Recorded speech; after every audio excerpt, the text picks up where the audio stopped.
I'm Arya Shapiro, originally from Denver, Colorado. I've been in Israel for 4 years now and almost 2 years at Machon Meir. Shia Pollack, I'm from Passaic, New Jersey. My name is Israel from Hong Kong. I'm Eitan. I'm 18 years old. I'm from Holland. I'm Thomas. I'm from Italy. Before that I came here, I was working as a wine expert. Hi, so my name is Benjamin. I'm from Philadelphia and I'm 21 years old. My name is Asher Misao, that's my family name. And I was born in the eastern part of India, where the state called is Manipur, in Fall. And that's where what we call as one of the tribes of Israel, which is Bnei Menashe, are settled. When I got to Israel, pretty much right off the plane, I came to Machon Meir. I came to Israel because when I spent a semester abroad here at Hebrew University, I felt like this was the only place that I could truly be myself. I went to New York and then meet the Bedin, the rabbi. He asked some question, and then I conversed in New York. When I was in 12th grade, I had a rabbi at the Chabad in my town, and we started to talk. And from those talks, I started to slowly become more religious. And then I was in college for a semester, and in that semester I realized that the place to be isn't America, it's Israel. I came with my whole family, with my parents and my 3 sisters. And we are Jewish in the family, but from my father's side. And we went a few times we went on vacation to Israel, and we have like a deep connection in our heart with the Jewish people. And every time when we get back to Holland, we get my father get homesick, and we also like a little bit homesick for Jewish life. So I enlisted. I went into the army. I served as a commander in an intelligence unit, and I just finished 5 years and 4 months of my service as a commander. I started to read the Bible, the Tanakh, as well as the New Testament, the Christian New Testament. I read it from the beginning to the end. I started with, of course, the 5 books of Moses, the Torah, the Jewish Bible. And while I was reading it, I instantly felt connected. Shalom, my name is Michael Arye do Makasei. I'm born in Amsterdam, the capital city of the Netherlands. But my roots is from Curaçao, because my parents, they born in Curaçao, which is an island in the Caribbean. Abraham, Isaac, and Jacob, they were all here, they sojourned here, and now I'm doing the same. Something in the air, something in the environment, something in my interactions with the people made me feel like Israel was home in a way that America had never been. All people from Hong Kong come to Israel? Yeah, I don't know. Some people already come. Yeah. So in college, I found it was very hard to be religious, to keep kosher, to keep Shabbat, just even to find friends who are Jewish. And then, so I started looking into other options, and the main option I saw was to come to Israel, to the Holy Land. I was raised in a completely not religious environment, but I have a small connection with Judaism because my grandfather was Jewish. I grew up in a secular family. I wasn't religious most of my life.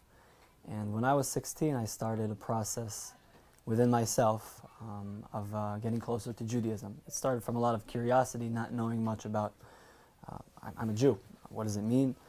Over the time, I started to learn Hebrew and to visit the local synagogue and ask questions and pray there with them. I got myself a Siddur, a Jewish prayer book, and slowly I became much more involved in the Jewish community in Germany. But I slowly sort of had my own journey of reading about different faiths, and I just happened to find Judaism to be very interesting. So I started putting on tefillin, I started going to Shabbat meals. So I came for a summer. That was my first time in Israel, and I fell in love with it. I am a Jew, but I was not really in touch. Why? Because my parents were not religious as my grandma. When I was younger, I was always raised as a Christian. I went to the church, every Sunday. But then, on the age of 16, I started to have questions. It was the first time really that I'd been in a yeshiva like this in my life.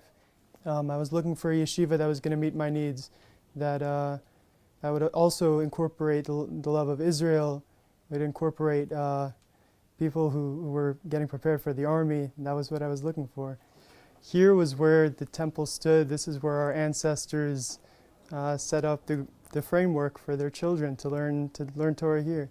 When I made Aliyah, I got off the plane, I kissed the ground, and after we left the runway, I was greeted by hundreds of Israelis who'd come to greet a plane full of Olim.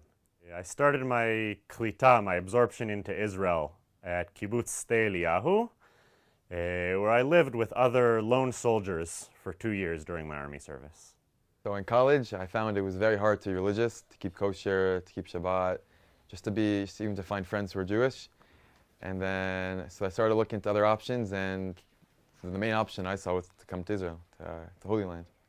So I came to Israel through a program which you draft to the army in that program. So I was in the army for a year and a half, and I got out and came to Machon Meir. I don't miss Holland because I don't have the connection with the Jewish life there.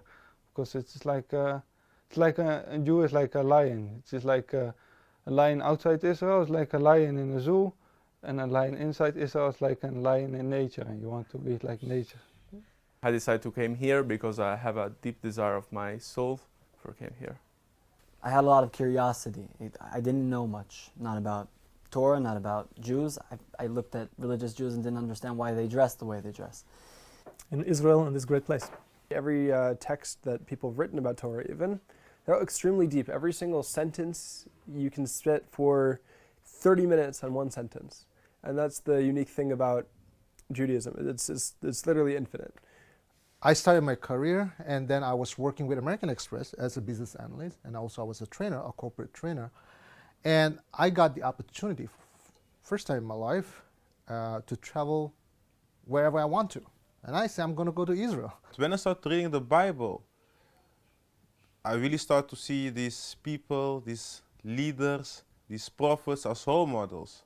I start to see them as people who are connected with God. I came to the realization that to really understand the Bible, not even on a higher level, but on a basic level, with evolve to a higher level, you have to read it and to comprehend it from a Hebrew perspective. The army was a great experience. I loved it. It was definitely hard sometimes, but it was worth it at the end, 100%. I think it made me mature and gave me a real perspective of what life really is, and it gave me the opportunity to sacrifice myself for a bigger cause. I'm planning to live in Israel because the Jewish life outside of Israel is a very dry life. I started studying Torah and observing Sabbath and understanding that there are certain things that I believe in. It's a big process, not something I can talk or try to conclude in like 2 minutes. But I understood that the next stage of my life would be not only studying Torah for a year, but also investing in the spiritual part of my life and the future. I'm happy to be here, to study here in Israel, in this great place. I knew when I was born that I'm a Jew, but I never knew who I was. I never knew what a Jew meant. I was asking, what is a Jew? I decided to come to Israel. I came here. Also funny was I had very long hair before. I had long dreadlocks. Then I cut it off 1 week when I was here. And then I came to Machon Meir, introduced myself to the Rav. And then he said, like, yeah, you're welcome to, how you say that? Not to start officially, but to some tests, for some 3 weeks. And those 3 weeks ended up in 10 months now. 9 months, I mean. First of all, learning Torah and being in Israel has helped me understand who I am, who I really am on a deep, personal level, not just what jobs I can get and what I've learned and what I do in the world, but really what my essence is as a person. I have a lot of friends actually who are coming in the same track or have already done the same track, and after they made Aliyah and have families here and married and Baruch Hashem have a good life here. About myself, and to have 1 year before I start my life and start pursuing my dreams, to practically learn Torah and build my personality spiritually, and how would I put it? Something that I know that I won't be able to do in the future. Every Jew has this idea of wanting to be in Eretz Israel, wanting to follow the Torah, right? It's in our soul, and it's just they don't think about it as something real until they really see someone do it, and especially if it's a family member, and it only takes one person to inspire somebody else. So I really do try. Then I asked myself, what am I supposed to do there? I'm going to have to learn the language, start everything from the scratch, and I have everything here. I have my job, I have my apartment, I have my mom and my sister are here. I'm good. I just need a wife. I remember I came to Israel for my third time. And every time when I came, the experience became more greater. So the third time I was like, wow, Baruch Hashem, Todah Hashem. You know, I was really thanking and praying to Hashem for the great experience. But I remember I was really praying and asking Him to show me His truth, to find the truth, to guide me in His ways. I was really praying for that. We have a universal idea to bring to humanity that can connect to all peoples from East and West, Western thought and societies, and also the Eastern thought and societies. And I think that it's not just a coincidence that Israel is right in the middle. It's in the center of the world, not only geographically, although it depends on where you look at from, but also in the center of the world geographically, but also in the center of the world ideologically. So we have a mission to mankind. But I think Hashem guides everything step by step. It's like a madrigot, right? You have to climb, and this is how it goes. Hopefully I'll find a wife here in Israel as well, yes.